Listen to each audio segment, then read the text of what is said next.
Halo, selamat siang Sobat Milenial and Gen Z, bertemu kembali bersama saya Gilang Padutanaya di program POV Times, di mana kita akan membahas bagaimanakah informasi yang sedang hangat diperbincangkan dari sudut pandang editorial IDN Times bersama pemimpin redaksi IDN Times, Mbak Uni Lubis. Selamat siang Mbak Uni. Siang Gilang, siang juga teman-teman Sobat Milenial and Gen Z dimanapun kalian berada. Gimana Mbak kabarnya? Sehat ya di hari Senin?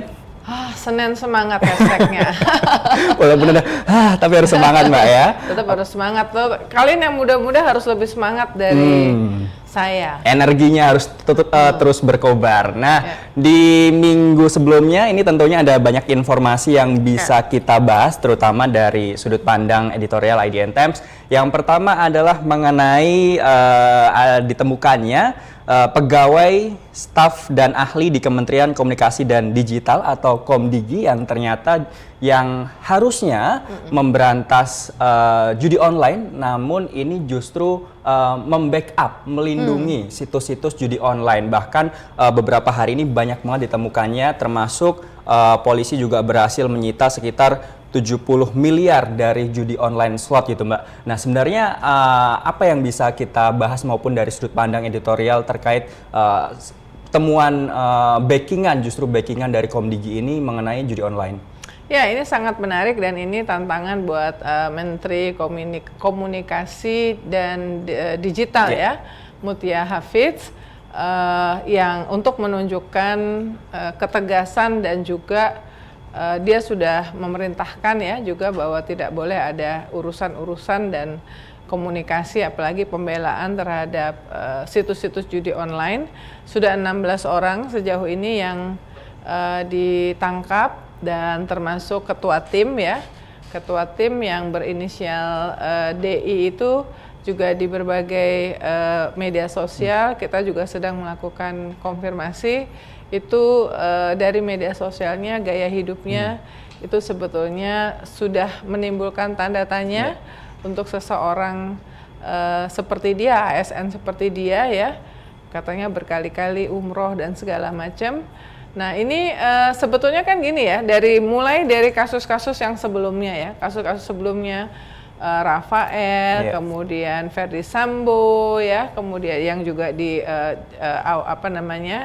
dicek gaya hidup dari keluarganya, lalu kasus-kasus yang kesini bahkan Dirdik Kejaksaan Agung yang menggunakan jam yang menurut informasi yang beredar itu harganya 4 juta miliaran, tapi dia membantah ya, dia membantah mengatakan bahwa dia cuma beli harganya 4 juta 5 tahun yang lalu dan dia nggak tahu apa mereknya di pasar pula, yang sulit untuk dipercaya. Tapi kasus yang judul ya, pembelaan atau pengamanan ya, mengamankan. Jadi kan orang-orang ini kan diduga mengamankan supaya situs-situs judul tidak di take down. Padahal tugas dari kementerian itu sebelumnya namanya Kominfo itu adalah men-take down semua situs judul tanpa kecuali. Dan menteri sebelumnya Pak Budi Ari Setiadi itu wah kemana-mana tuh sangat membangga-banggakan, melaporkan kepada masyarakat bahwa dia sibuk men-take down situs judul. Tetapi harus diakui kalau kita lihat selama dia menjadi menteri itu belum ada tindakan yang dilakukan oleh aparat penegak hukum seperti yang dilakukan yang sekarang ya. Dan 16 orang itu kemudian ditangkap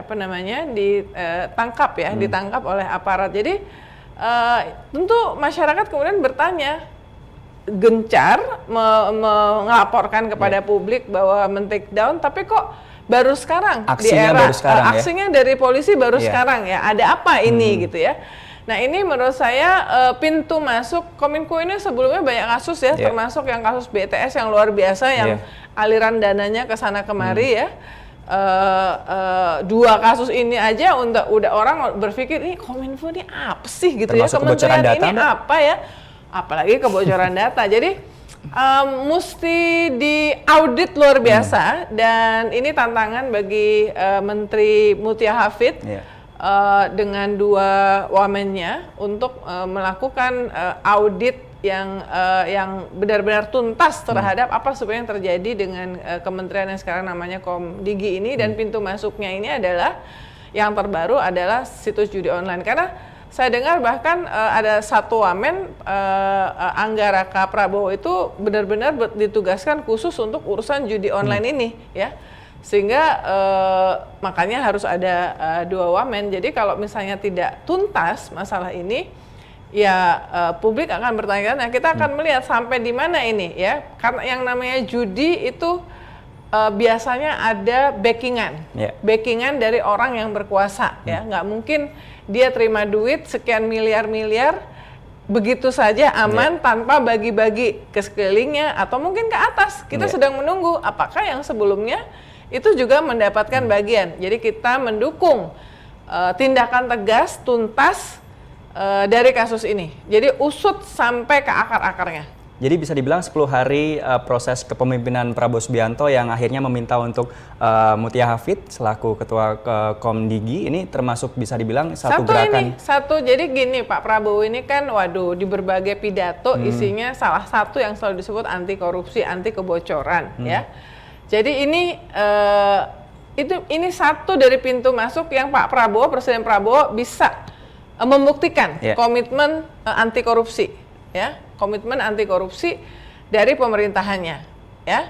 Yang satu lagi yang akan kamu tanya. Nah, yang satu lagi. Nah, nggak beda jauh. Ini masih dalam proses bagaimana bersih-bersih bisa dibilang ya, bersih-bersih di jajaran eranya Prabowo sekarang. Ini yang kasus kedua adalah mengenai ditemukannya uang hampir 1 triliun dan emas seberat 51 kg di kediaman mantan pejabat Mahkamah Agung Zarof Richard di kawasan Jakarta. Nah, ini baru terungkap 920,9 miliar. Dan termasuk Zarof Richard ini menangani kasus Ronald ya sebelumnya. Ronald Tanur. Nah, ini sebenarnya apakah memang di masa kepemimpinan ini harus seperti ini, Mbak? Semua harus jadi gini, dari kasus-kasus ini, 2 kasus ini, yang tadi yang situs yang mengamankan situs judi online dan kasus yang mantan pejabat MA ini menunjukkan ini cuma puncak gunung es yang ketahuan aja, ya. Karena ini pastilah sudah dilakukan secara sistematis.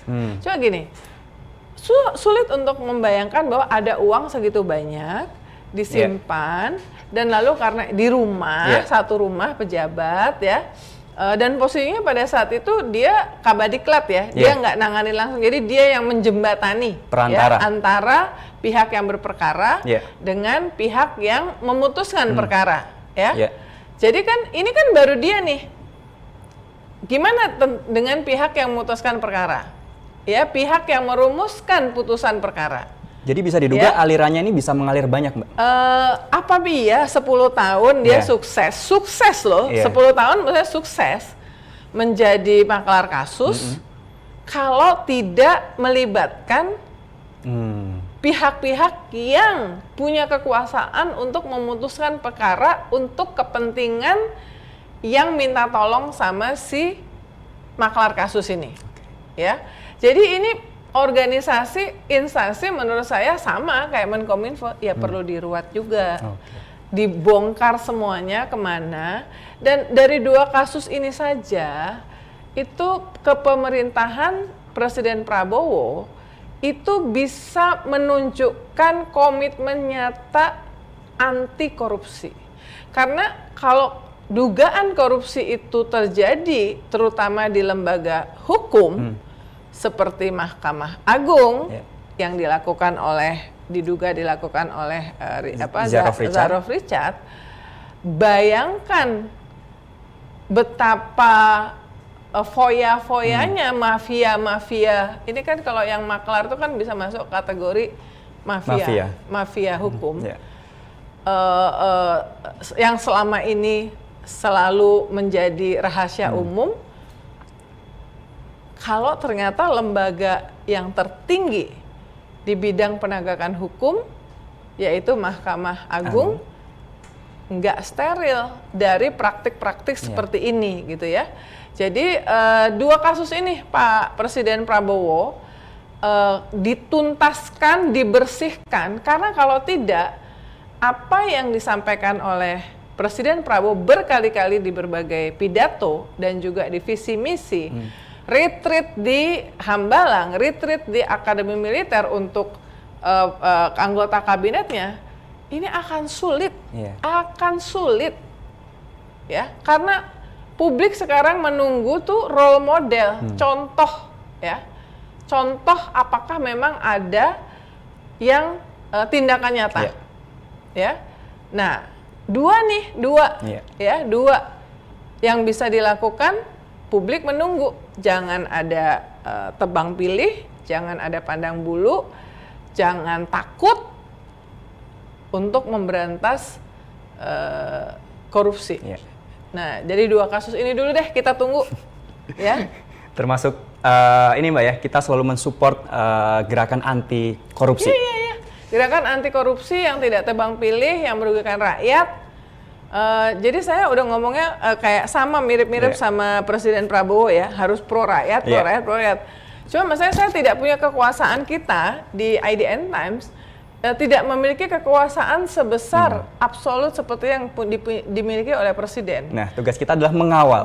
Tugas kita mengawal dan kemudian mendorong pemerintahan baru ini untuk benar-benar menjalankan apa yang selalu dijanjikan. Mbak Uni, terima kasih banyak atas Sama-sama, 2 informasi Gilang. yang bisa kita bahas di siang hari ini. Tentunya di minggu depan tentunya akan ada berita-berita lagi yang akan kita bahas di POV Times. Jangan lupa untuk subscribe dan juga follow di YouTube-nya IDN Times maupun di media sosialnya, dan silahkan install di HP kalian IDN App untuk mengetahui informasi terbarunya dari kami. Terima kasih banyak. Saya Gilang Medutanaya beserta tim yang bertugas serta pemimpin redaksi IDN Times Mbak Uni Lubis pamit undur diri. Kita bertemu di POV Times selanjutnya. Sampai jumpa.